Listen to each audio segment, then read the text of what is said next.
जैसा कि वेद में लिखा है, मृत्यु का समय निश्चित नहीं होता। उसका कारण ही यही है कि मृत्यु जो हमारी होती है या हमारा जो जीवन है वो हमारी सांसों पर निर्भर करता है। हम जितना ज्यादा भोग करते हैं हम उतना मृत्यु के नजदीक आते हैं। और योग के द्वारा हम अपनी सांसों को ही देखते हैं।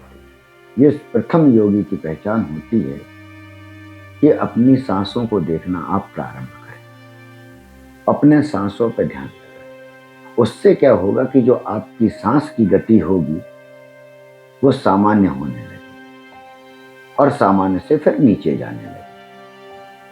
यदि आप अपनी सांस की गति को 1 मिनट में अभी आप 4 बार लेते हैं और यदि आप 1 मिनट में 3 बार लेने लगे, आपकी आयु बढ़ जाएगी। जो भी हम एक्सरसाइज करते हैं परेशान होने के बाद, रोगी बनने के बाद दवाएं लेते हैं, उसका मुख्य कारण होता है जो हमारी ये इंद्रियों की 10 की जो मुख्य नसें हैं, नर्व्स, इनमें कहीं ना कहीं परेशानी है। इसके लिए 2 मुख्य आसन है कि अगर प्रत्येक व्यक्ति 2 ही, एक पद्मासन में बैठना और एक सिर को यहाँ रख के बैठना, ये अगर 21-21 मिनट दोनों चीजें करता है आदमी, 21 मिनट आराम से बैठ लेता है, उसे नॉर्मल हो, तो विभिन्न प्रकार की व्याधियां शरीर में आना संभव नहीं। ये आसन का महत्व हुआ कि विभिन्न आसन की जगह यदि आप समय नहीं मिल पाता है तो आप ये 2 आसन कर सकते हैं, तो आपका शरीर स्वस्थ रहेगा। जो हमारी सांसों का महत्व है, जो योग का मेन महत्व है, वो सांसों का ही है। जिस प्रकार से ऋषि मुनि या रावण का कहलाता है कि 11,000 साल तो उसने तपस्या की, योग के माध्यम से सांसों की गति, जब ध्यान आप करते हैं सांसों पे, तो धीरे धीरे धीरे नित्य किसी भी चीज को देखी करने से, जब आप बच्चे थे तो आपको कुछ नहीं आता, आज आपको सब कुछ आता है, आप ब्रह्म ज्ञानी बन चुके हैं। इस प्रकार से जब आप आंख बंद करके अपने को समय देंगे, प्रारंभ में ABCD लिखने में मम्मी डांटती थी, सर डांटते थे, आज कोई नहीं डांटता, आप कैसे भी लिखें तो तुरंत आप लिखते भी जाते हैं, बहुत बढ़िया लिखते हैं। उसी प्रकार से आप योग को प्रारंभ करें, ध्यान योग को प्रारंभ करें, पातंजलि के योग को प्रारंभ करें, जो ऋषि मुनि करते आए हैं, सप्त ऋषि जो हमारे पूर्वज, वो सब यही इसी योग माया में अग्रसर होते गए हैं और उस स्थान पर पहुंच गए जहां देवताओं के लिए संभव नहीं है। योग एक ऐसी शक्ति है जो उस स्थान पर ले जाती है जिस स्थान पर देवता भी पहुंचना चाहते हैं, देवताओं के लिए भी आसान है। सांस जब आपकी रुक जाती है तो आपका जीवन बढ़ जाता है, और जब आपकी सांस की गति आप 1 मिनट में 2 बार लेने लगे, तो यदि आपकी अमूमन आप नॉर्मल आयु समझते हैं कि आपकी 60 साल की है, तो आप 120 हो गई, क्योंकि आपने सांसों को, और सांस से ही हमारा जीवन निश्चित होता है। यदि हमारी अकाल मृत्यु नहीं होती है, किसी प्रकार की एक्सीडेंटल मृत्यु नहीं होती है, तो शरीर की तो मृत्यु हो जाती है, आत्मा रहती है, क्योंकि आत्मा अपनी सांसों पर निर्भर करती है। और जैसा कि मैंने कहा, इसीलिए ही वेद में ये लिखा है, जो मैंने पॉकेट वेद की सभी सनातनी पढ़ सकें, इसीलिए positivethought-center.com में आप पॉकेट वेद, जिसमें 108 पेज हैं, एक एक लाइन में वेदों का ज्ञान लिखा, उसमें ये पाएंगे कि मृत्यु का समय निश्चित नहीं होता, क्योंकि मृत्यु का समय आत्मा की गिनती पे निश्चित है, सांसों पे आपकी निश्चित है। वो कितनी बार बाहर आई उसका भी का, जैसे हर आपका कार्यकाल निश्चित है तो उस पर ही आधारित है, उसका भी कार्यकाल निश्चित है, वो कितनी बार आना जाना होगा उसका। और आप अपने योग के माध्यम से उस गति को रोक लेते हैं। आप योग में बैठ के अगर जितना आपने सांस को रोक लिया। यदि आप 1-2 मिनट बैठ के रोकते हैं तो सोचिए कि अगर आप डेली रोक लिए तो आपका जीवन काल कितना आपने अपना बढ़ा दिया। यह आपका जीवन काल बढ़ा देता है। और जब आपका जीवन काल बढ़ रहा है, आपको इसमें मजा आने लगेगा, आप इसमें अंदर जाने लगेंगे। तो फिर विभिन्न रास्ते, जैसे दुनिया में विभिन्न रास्ते मिलते हैं कि आप कहाँ जाना चाहते हैं। आप तंत्र में जाना चाहते हैं, मंत्र में जाना चाहते हैं, ज्ञान में जाना चाहते हैं, ध्यान में जाना चाहते हैं। 99% तो यही मिलता है कि जब आप अंदर जाएंगे तो ज्ञान में ही जाएंगे और ध्यान में। कुछ ही प्रतिशत ऐसा रहता है जिनका पहले से ही यही मूलता सोच ही रहती है कि हमें ये करना है, वो करना है, तो उनको भी प्राप्ति होती है। क्योंकि योग का तो कार्य ही है कि जो करेगा वही पाएगा। मेरा भी यही उद्देश्य है कि आप सनातन धर्म का पालन करने वाले, इस समय हम सभी हिंदू धर्म के लिए बहुत अक्सर हैं, जागृत हैं। सभी लोग मिलकर हिंदू राष्ट्र बनाना चाहते हैं भारत को। ये विचार से, लेख से, ऑन पेपर अगर हिंदू राष्ट्र बन भी गया, आत्मा नहीं बदलेगी। शरीर बदलने से क्या होगा? शरीर बदलना आवश्यक है, लेकिन उसके पहले आत्मा का बदलना बहुत आवश्यक है। आपको योग का ज्ञान होना चाहिए। हिंदू धर्म का प्रथम जो स्टार्टिंग होती है वो योग से ही होती है। शिव से होगी, योग से होगी। विष्णु से होगी, योग से होगी। शक्ति से होगी, योग से होगी। राम से होगी, योग से होगी। कृष्ण से होगी, योग से होगी। या हम कहें कि हिंदू धर्म से भी जितने अन्य धर्म निकले, उन सब ने योग किया। आप जैन धर्म, बौद्ध धर्म,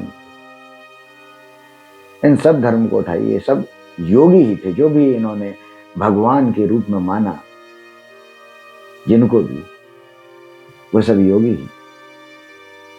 जिन्होंने ईश्वर की प्राप्ति की, ईश्वर की प्राप्ति उन्हें कभी बाहर नहीं हुई। ईश्वर की प्राप्ति उन्होंने जब बाहर, जितने भी लोग हुए, देखिए क्षत्रिय थे, युद्ध करने वाले थे। जैनों के जितने हैं ये सभी क्षत्रिय हैं। धन दौलत की कमी नहीं थी। उन्होंने जब सब सुख भोग लिए, उसके बाद योग साधन का उन्होंने मार्ग अपनाया, क्योंकि उन्होंने उस सुख को जान लिया था कि ये सुख, ये मानव प्रकृति है कि हम जब एक सुख को भोग चुके होते हैं, जब हमारे पास 2 व्हीलर नहीं होती है, हम चाहते 2 व्हीलर आ जाए। जब 2 व्हीलर आ जाती है तो 4 व्हीलर, और 4 व्हीलर आ गई तो ये 10 लाख की है। 5 साल से 10 लाख वाली रखे हैं, इसमें थोड़ी ना मजा आता है। अब 25 लाख। ये मानव प्रकृति है। इसी प्रकार से जब आप योग माया में घुसेंगे तो आप वहां पे भी यही पद्धति अपनाएंगे कि ध्यान में जब जाएंगे तो आपको ये भी, ये आगे आपको पसंद के अनुसार मिलता जाएगा। आपने सुना होगा बहुत से लोग अन्य लोक में घूम के आते हैं, उन्हें उसमें मजा आता है, दूसरे लोगों में घूमने में। सब कुछ संभव है। आवश्यकता है आपके जागने की। जब तक आप जागेंगे नहीं, आप योग समझेंगे नहीं।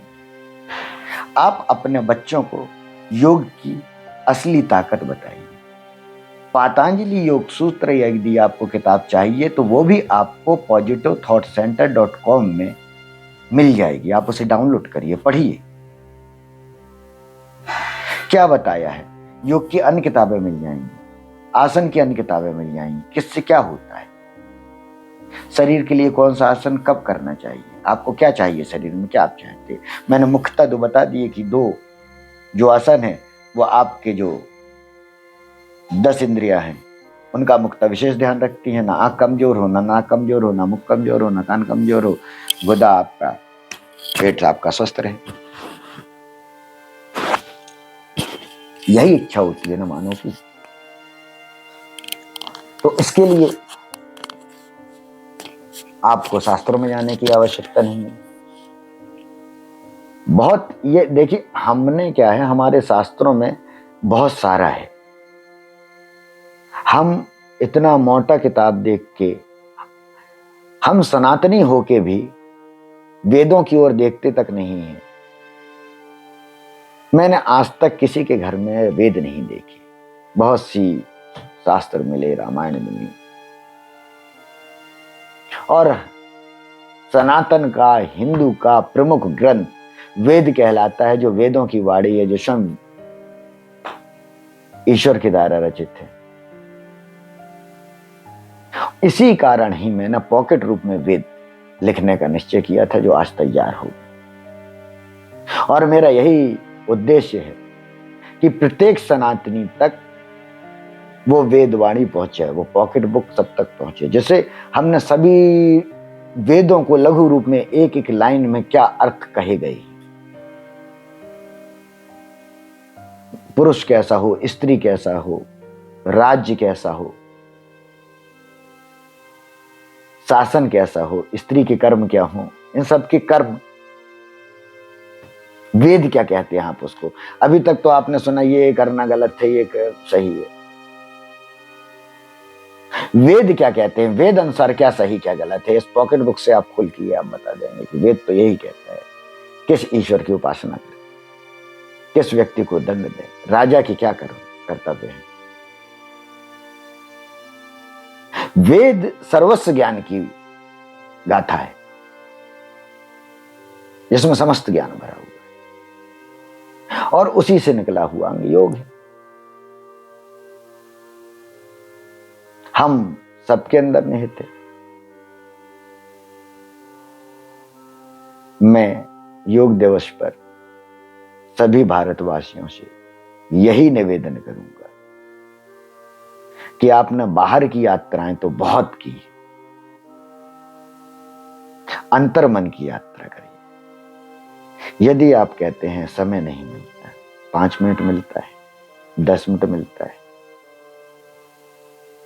जिस स्थान पे जहां पे भी आपको मिले, आंख बंद करके सांसों को देखिए। इस समय को बढ़ाते जाइए, 5 मिनट से 10 मिनट, 15 मिनट, 1 घंटे। आपको जो प्राप्ति होगी, वो प्राप्ति आवश्यक ही नहीं कि दूसरे को प्राप्त हो, लेकिन जो वो प्राप्ति होगी वो आपके लिए अति महत्वपूर्ण होगी, और उसका वैल्यू सिर्फ आप ही समझ पाएंगे। इसलिए अपने ग्रंथों के जानकार बने, अपने ग्रंथ पढ़ें, और योग का निरंतर अभ्यास कर अपने शरीर के साथ साथ अपनी आत्मा को भी सुखमय और स्वस्थ बनाएं। यही मेरी कामना।